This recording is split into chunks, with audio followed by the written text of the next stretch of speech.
Today on Rust Belt Airgun, I thought I'd take a short hiatus from airguns to show you my other passion, model railroading. This is a short documentary about my HO scale model railroad layout. This is my 16 foot by 6 foot HO scale layout, located in my basement. That's 487.68 centimeters by 182.88 centimeters for the rest of the world that adopted the metric system. My layout sits next to the studio area where I shoot my Rust Belt Airgun videos. As you can see from my control panel, my HO scale layout is basically two concentric ovals shaped much like dog bones that are interconnected with switches at the top. A switch, in train speak, is a mechanical installation enabling railway trains to be guided from one track to another.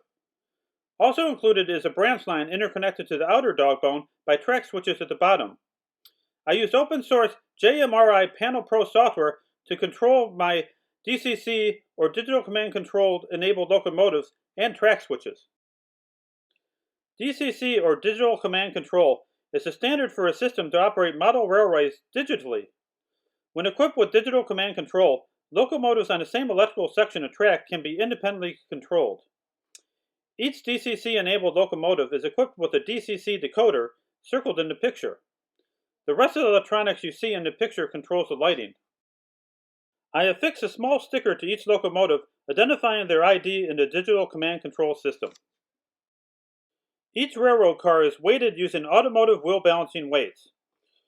Weighting railroad cars improves their tracking reliability and reduces the likelihood of derailment. In order for digital command control to work, you must have a command station which powers the rails and superimposes a digital signal on the tracks that controls the locomotives. I am using the DCS-50 made by Digitrax. The DCS-50 also includes built-in throttle controls. Here is a picture of the electronics under my train tables that makes the magic happen. The circuit board to the left is the Digitrax DS52 stationary decoder used to operate two track switches on the branch line. The white box on the left is the Digitrax PR3, which acts as an interface between the command station and the computer. The PR3 connects to the computer by USB cable and the command station by a proprietary local net connection. I use many Digitrax products as they are inexpensive and, in my opinion, you get a lot of bang for your buck. Moving on, the circuit board circled in this picture is the Digitrax BD4 occupancy detector. It can detect if a locomotive is on a certain segment of the track, then relay this information back to the JMRI software running on my computer. The DC or direct current train throttle and two circuit boards circled in this picture control the trolley that autonomously moves back and forth down the line. I designed and built the circuit boards myself. Finally, the white box circled in this picture is the Digitrax DS64, a stationary decoder that controls the remaining track switches. All my wiring is just under the lip of the tables on the side away from the wall. I did this for easy access in case I want to make changes or troubleshoot issues. It looks a little unsightly from this angle, but is not visible when standing over the layout. I use an old compact laptop to run the JMRI model train control software on. This early 2000s laptop has a shattered LCD screen. The screen shattered when my then infant daughter kicked the laptop off of a desk while my wife was holding her. It works perfectly fine with the external monitor attached to it. I am a big advocate for the 3 R's: reduce, reuse, and recycle. The JMRI software also has a provision that allows you to wirelessly control the locomotive throttles and track switches from an Apple or Android device. I use an old Apple iPod Touch. You could use the JMRI Panel Pro software to monitor the location of the locomotive when the Digitrax BD4 occupancy detectors are installed. The segments light up in red when a track segment is occupied with a locomotive.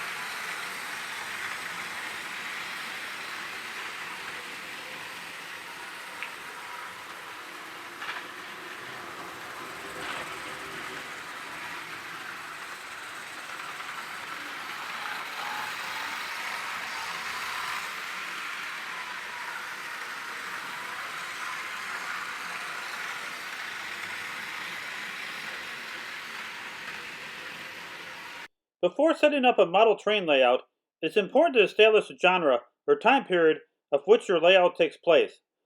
My layout is loosely based on the late 1950s. My model train layout is composed of different districts. It has a Main Street district. If you look closely, a crime has taken place. Perpetrators have been apprehended in front of the Kingpin bowling alley. There is a business district. To add to the entertainment, I have the slot car track intersect the outer railroad track ring. I am hoping to create some spectacular slot car model train accidents later in this video. There is a commercial district with a restaurant, grocery store, and gas station. This is also one end of the rail line for the trolley. There is a residential district, a rural district, and an industrial district. The other end of the trolley rail line ends in the trolley depot station. My layout even has a church and a hotel. On my Santa Fe EMD FT, I emulated a blinking incandescent light bulb by using a 555 integrated circuit timer coupled to a resistor capacitor or RC circuit with a transistor driver to cause the high intensity LED to gradually get up to full brightness, then gradually dim, much like a real incandescent light bulb.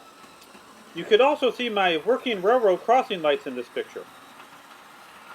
On my Santa Fe F7, I used a 4017 integrated circuit decade counter driven by a 555 integrated circuit timer to emulate a Mars light.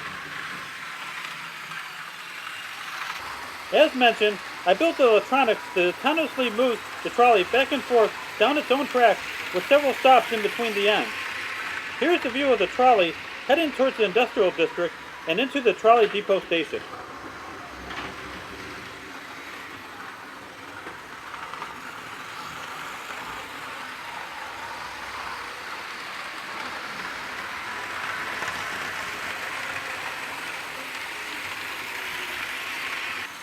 This is an opposite view of the trolley heading towards the commercial district.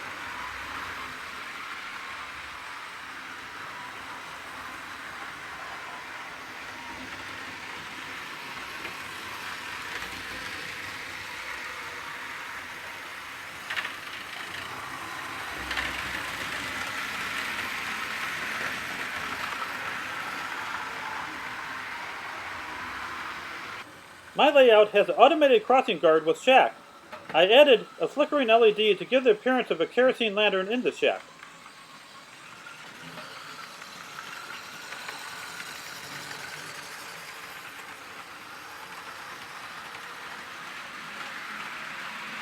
I also have automated crossing gates installed on the outer track. These gates never truly function as advertised and just rapidly flutter as the train passes. The oil tank on my layout has a blinking high-intensity LED on top of it.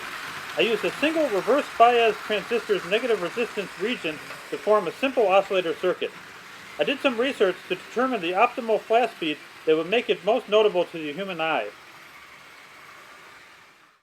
Here is a view of my branch line that leads to the industrial district. The Amtrak train looks out of place on the branch line.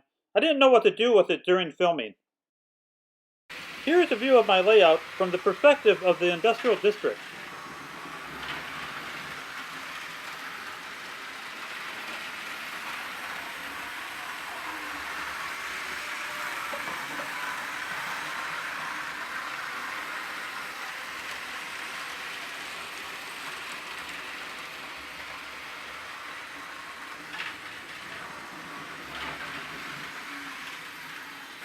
And here is a view of my layout from the opposite side, from the perspective of the commercial district.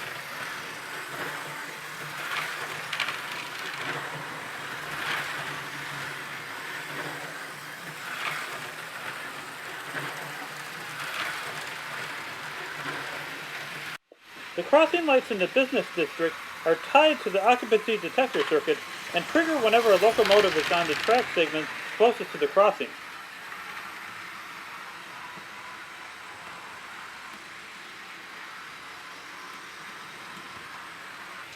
There is a second crossing with working crossing lights in the commercial district of my layout as well.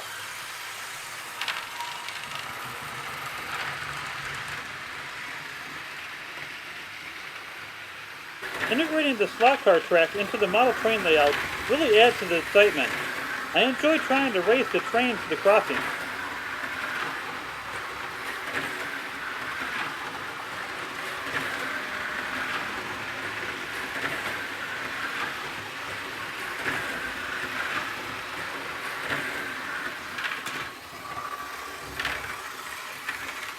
I attempted to create a really spectacular car-train accident, but it was not to be. I couldn't get the timing right.